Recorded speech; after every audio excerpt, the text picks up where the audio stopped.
I'm planning on abandoning my family as soon as I turn 18. Plus updates.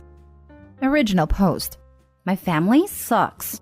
I, 17 male, will turn 18 in 2 weeks and I'm getting the heck out of here as soon as the clock strikes midnight. My parents have extreme bias towards my younger brothers, 16 and 15 male. It's been like this forever. I have no idea why.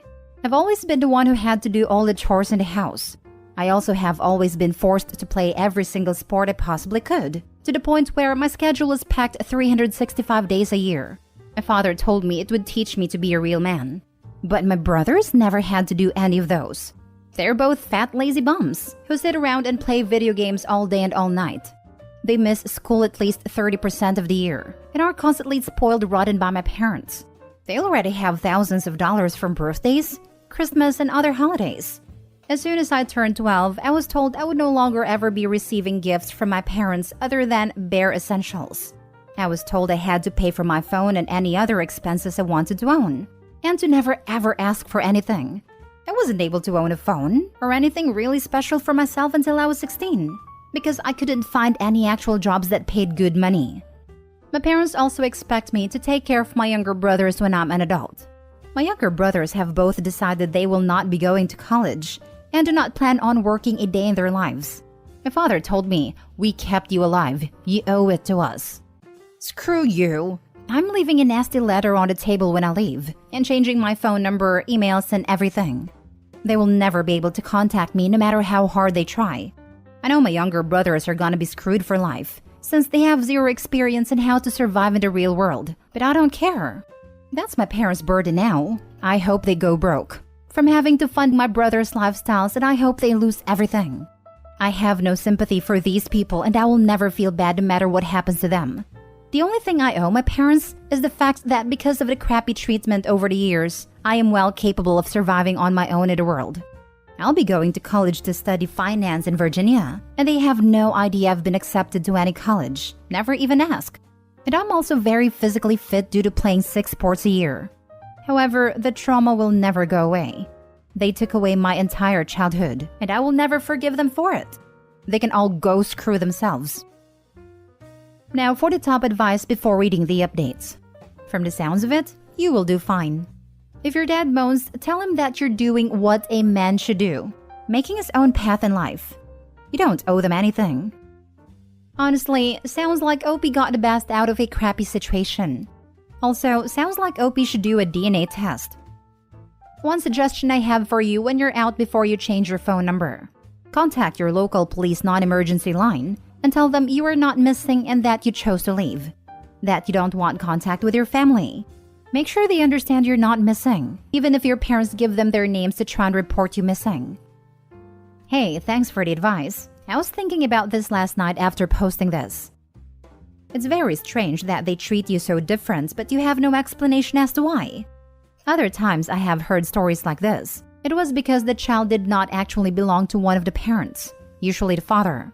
Ever had a DNA test? I was gonna say the same. Seems like the usual explanation for these scenarios when the difference in treatment between siblings is huge. I'm curious about whether Opie's mom is as harsh as the father. Really disgusting what primitive animals people are. I got the same treatment in my house after my dad remarried and had kids with my stepmom, and it was him doing it, not her, until he kicked me out at 17. Then I stayed with my aunt and uncle. Exact same treatment there because I wasn't either of theirs. In fact, I got a speech my first day there. You're not one of our kids and we're not going to pretend you are. So don't complain that is not fair later because we're telling you right now. It's not going to be. Verbatim. I'll never forget it. They seemed to go out of their way to humiliate me and make sure I was subordinate to their younger, very poorly behaved, spoiled, rotten kids. Went out somewhere once and left their 12-year-old son in charge of me, 17 at a time. Normal people hire 17-year-olds they're not even related to be in charge of their children when they're away, but they had to make sure I and their kids knew how worthless I was. Amazing. Now for the first update 2 weeks later. I'm happy to report that I am officially gone. So the last 2 weeks after I made this post have been crazy stressful, but I'll sum them up here. I changed my number a few days ago by calling my SIM card provider. Then I went and got a copy of my birth certificate since I don't know where my actual birth certificate was. I couldn't just ask my parents. And I also made sure to check that my bank account was secure and not shared with my parents. I purchased a plane ticket last week to fly in Dulles International Airport in Virginia, just outside of where I'll be attending college in Fairfax. Finally, I called one of my cousins whom I am very close with and asked him to please pick me up at around 12:30 a.m. last night. He agreed with my decision to leave and told me he was proud of me for taking action to improve my life. I packed my stuff up after everyone had gone to sleep and waited. I decided to keep my note to my family short and sweet. All I wrote down was that I was moving to go to college in California, LMAO, and that I was never coming back. So last night, my cousin picked me up. We went to the police station where I gave them my proper identification and informed them that I am not missing, and I'm leaving on my own accord now that I'm 18. They told me they'll keep it in mind and will watch out for that potential call in the next few days. I got a few hours of sleep at my cousin's and then flew out of New Orleans International at 6 a.m. I am now sitting in my college dorm 950 miles from home, and I've never been happier in my life. I can't wait to meet new people and finally enjoy my youth. Thank you to everyone who gave me great advice on here and commented their support.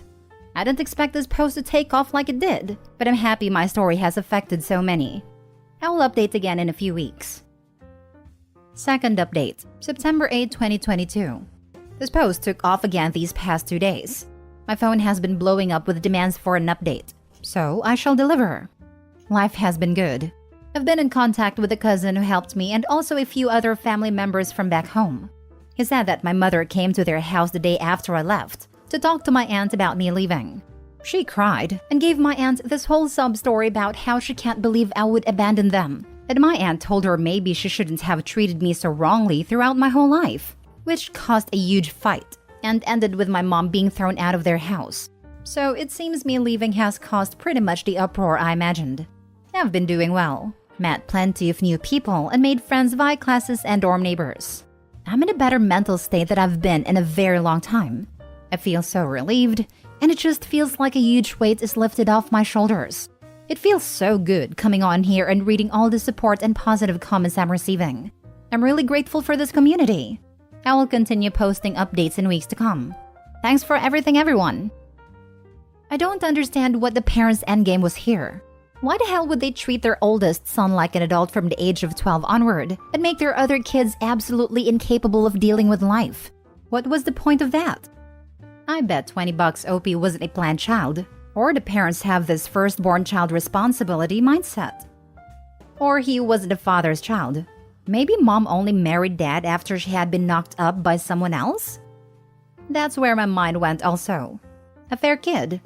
Even if it's true that the 4 other person of the family are POS, I hope OP is getting better and better. We kept you alive. You owe it to us. So, they thought they could grow their own slave? I really hate how common this garbage is. Kept him alive. Were they planning to end him or let him die? WTF. Scary wording that I don't want to diagnose. She cried and gave my aunt this whole sob story about how she can't believe I would abandon them. And my aunt told her maybe she shouldn't have treated me so wrongly throughout my whole life, which caused a huge fight and ended with my mom being thrown out of their house. Can we take a moment to appreciate the aunt saying a, well, if it isn't consequences of your actions, and get the hell out of my house with your lying, denying BS. Yeah, the aunt and cousin are also some real stars here. It's good that OP wasn't entirely alone in that family, even if his immediate one sucked. I'm choosing to believe his extended family was all waiting on his 18th birthday to start giving just desserts. Nothing OP said sounds egregious enough that any kind of law would care about it. Last story. Can my parents force a paternity test? Original post. My wife was assaulted. She got pregnant, and the baby could be mine or the offender, but we decided to keep the baby and raise it as mine. We never want to have a paternity test done on the baby because this could be devastating to her relationship with my wife. I'm a massive moron, and after my daughter was born, I let slip to my parents that she might not be mine biologically. I tried to backtrack, but my parents kept pushing and pushing until my wife sat them down and explained the situation. They do not believe her. They think she cheated and that she's using me. Now, my parents have approached me about taking a paternity test. They want me to contest paternity and leave my wife. I do not want to. I made a commitment to my wife and daughter and I stand by it. I trust my wife, but my parents don't. They told me that if I refuse, they will go to court and compel me to do a paternity test to absolve me of responsibility for the baby. They want me to leave my wife regardless. I am planning to cut contact with my parents over this, but is there any way that they can legitimately force me to do a paternity test? Is there something I can do to prevent this or fight them? Now for the top advice before reading the update. Your parents have no standing or say in this matter and cannot compel you to do a paternity test. But they could take a swab from the child on the sly and test whether they're genetically related to him/her, which would have the same result for the wife's relationship with the child in the end. Yes, OP might not want them to have access to his kid and maybe block all contact with his parents. They cannot compel a paternity test. It's probably wise to deny them any access to your daughter. They might try to swab her and have a test done.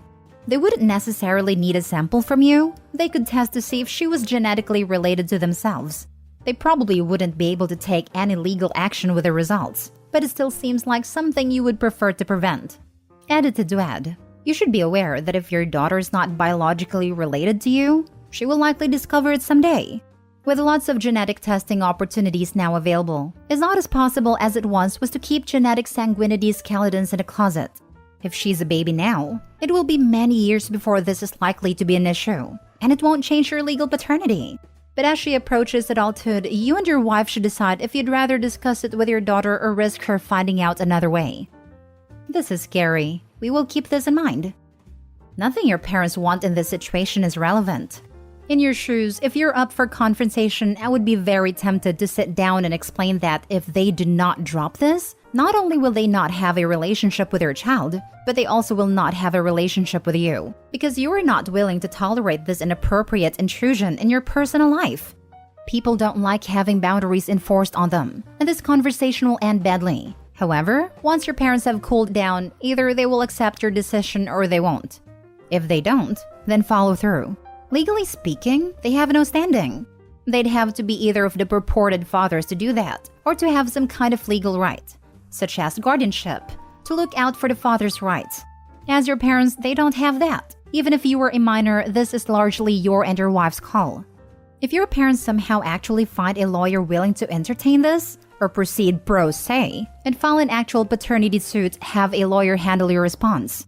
The lawyer is there both for professional insights and for emotional distance, to provide a less invested perspective to help you decide how to proceed.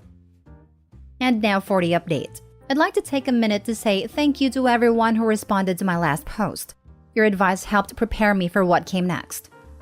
Pretty soon after I posted, I received a letter in the mail from a lawyer that basically said that my parents were demanding a paternity test on the basis of grandparents' rights. I knew from my post that it was unlikely that a lawyer would take this case, so I googled the law firm and lawyer's name. I couldn't find a lawyer's name anywhere, but the law firm was real, so I reached out to them. The letter was fake and the law firm was not happy. They asked for the letter and are pursuing some sort of legal action against my parents. I don't know exactly what's happening as I have not been in contact with my parents in a while. In other news, my daughter was recently diagnosed with a very minor skin condition that is fairly uncommon and that I also have, which means she's most likely mine after all. We still won't be doing a paternity test anytime soon, but it was helpful for our peace of mind. Thanks again for the advice, everyone. Something tells me the parents have other qualities that would justify no contact. A tendency to commit fraud and pick their targets really poorly. I mean, lawyers? They went and pissed off lawyers? All what's left for them to do is to cut down someone else's tree. I'll bet that law firm uses burying his parents as a fun team-building exercise. I'm imagining them all getting together in the lunchroom around noon for recess. Okay, today's fun activity is demolishing a couple of cold-hearted soon-to-be grandparents. Ex-grandparents. Sounds like he's divorcing them. I would bet my right kidney that if they had stayed in touch with his parents with visitations and such, that they would have gone and done a test of the kid behind his back. What disgusting people. Hope karma and his lawyer serve them right. If they were smart enough, they wouldn't have said a thing to Opie and would have done it without telling him. But hopefully they're not smart. They're even stupid enough to take a law firm's name to make a false letter.